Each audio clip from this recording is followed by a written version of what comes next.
All right, welcome to 3.4 regression. This is the first of two on regression. This is the general introduction.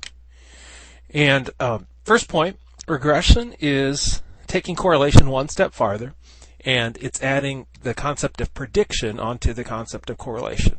So you're predicting Y based on X. So, for example, let's say you have a relationship between agreeableness and extroversion, and you might try to predict someone's level of agreeableness based on their level of extroversion. And we'll calculate a regression equation, also known as a regression formula, and that's where the formula specifies a certain line in the format y equals bx plus a.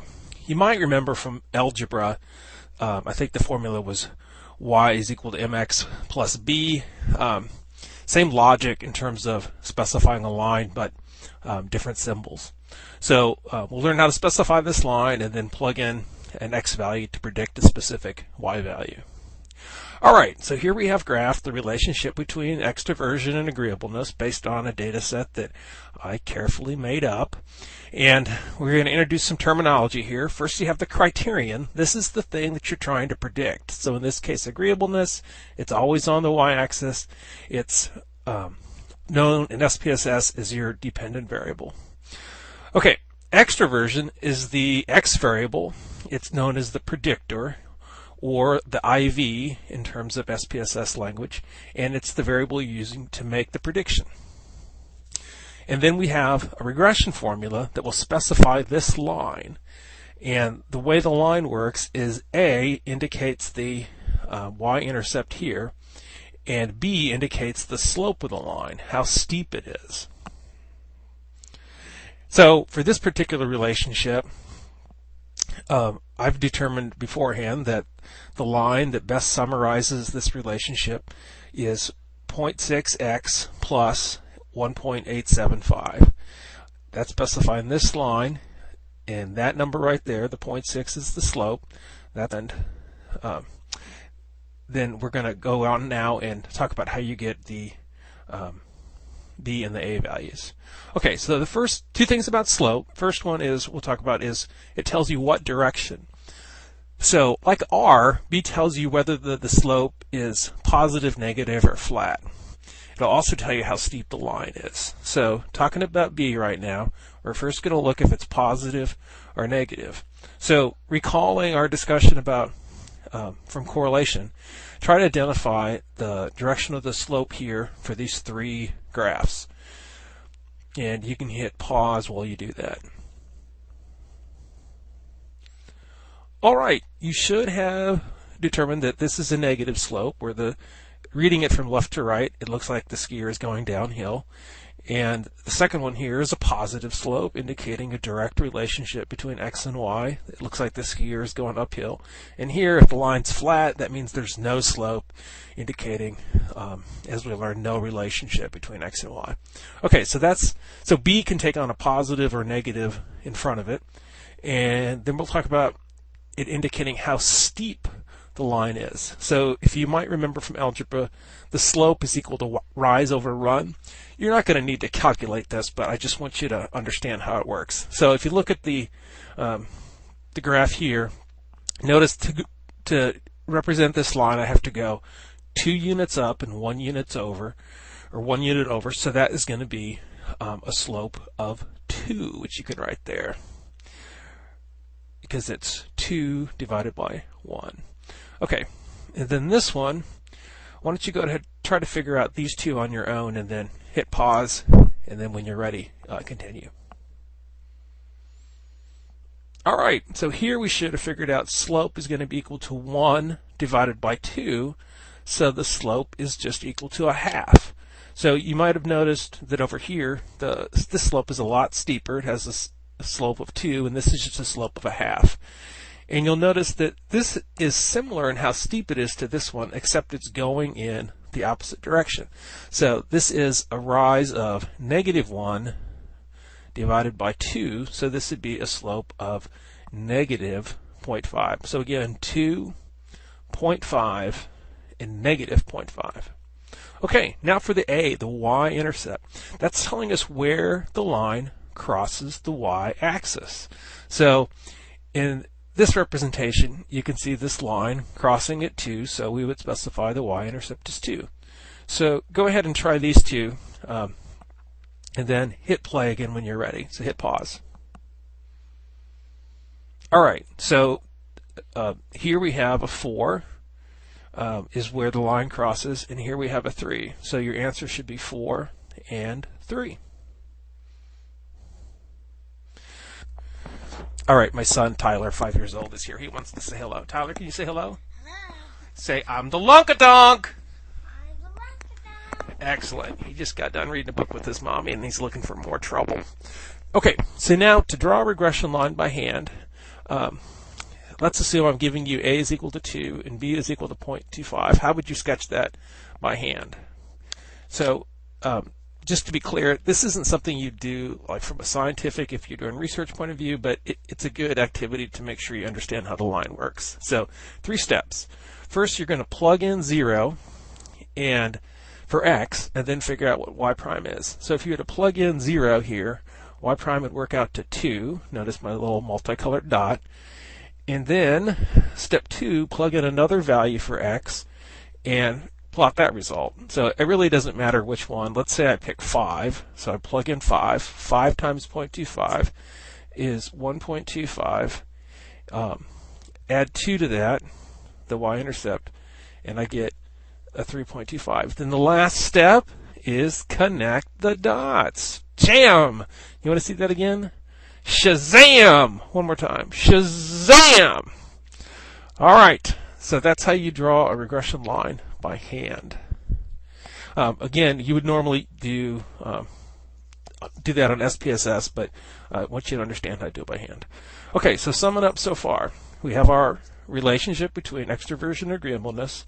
The regression line is summarizing that relationship. We have the criterion, which is also known as the dependent variable for agreeableness.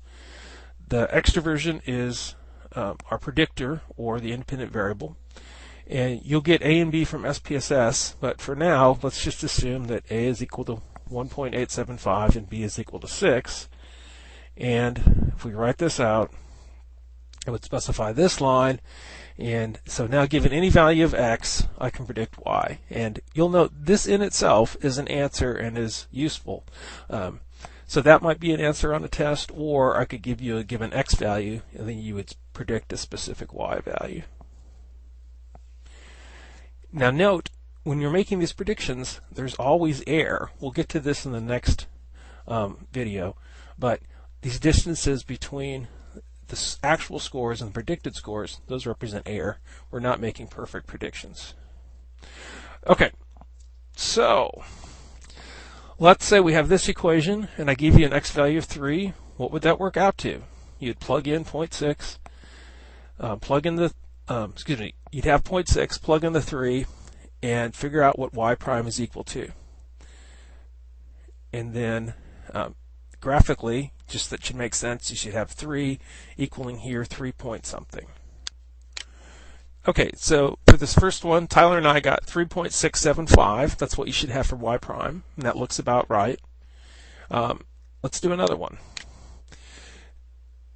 Same regression line, but now if I plug in a 7, what would you get for y prime? Go ahead and try that. Hit pause and then play. Okay, Tyler and I got, what did we get, Tyler? Can you read that? He's being shy. It's 6.0, what's that number? 7 and? 5. That's right. It's 6.075. So graphically, that would look like here to there, 6.075. Okay, so we'll do another one here. This is a different relationship where we have a different predictor, now neuroticism, which is kind of how much you feel distress on a regular basis, and a different equation. So y prime is now equal to this, and given a different x value, you'll have a different formula, and see if you can figure out what y prime is equal to. Hit pause and come back. So we got 4.574, and Again, just checking that graphically. That looks like about right. And this graphic thing is not something you would do in trying to calculate the answer, but it's a good visual representation of what we're doing. I think it should help you make sense of it. Okay, and then let's say now we pick a different number, the 6. Go ahead and work that out and hit play when you're ready. So if you plug that in, you should get 0.299, make it negative, multiply it by 6, and then add that to 5.172, and that gives us 3.378. So we should get that number in there somewhere. All right, so that's how you have a regression equation and how you use it to make specific predictions. We've done that now with 2 different predictors trying to predict agreeableness. So why is B now a negative number? Just a learning check here. B is negative because the slope is negative. The line is showing a negative relationship between neuroticism and agreeableness. Supposedly here, based on this data, the more neurotic you become, the less agreeable you become. Okay, and then next here we have regression with SPSS. So how do you actually do this on SPSS? It's not too hard. You would go to select, you would select analyze, then regression, then linear. And the first thing you do is put in the thing that you're trying to predict, your criterion, what SPSS calls your dependent variable. Then step 2, put in your predictor here for your independent variable. And then you're ready to hit OK. Now note, technically, there's no such thing as an independent or dependent variable in regression because we're not supposing that the independent variable causes a dependent variable, but nevertheless, that's what SPSS uses. So I want you to know the terms it uses. Okay, let's look at the SPSS output. We'll look at the first table, and you have here the correlation value of 0.777. That's the R value. That's what you'd find in the correlation matrix. This is the second table we'll look at, and these 2 tables together give us what the predictor is, the thing we're trying to predict with. In this case, imagine some kind of target shooting example.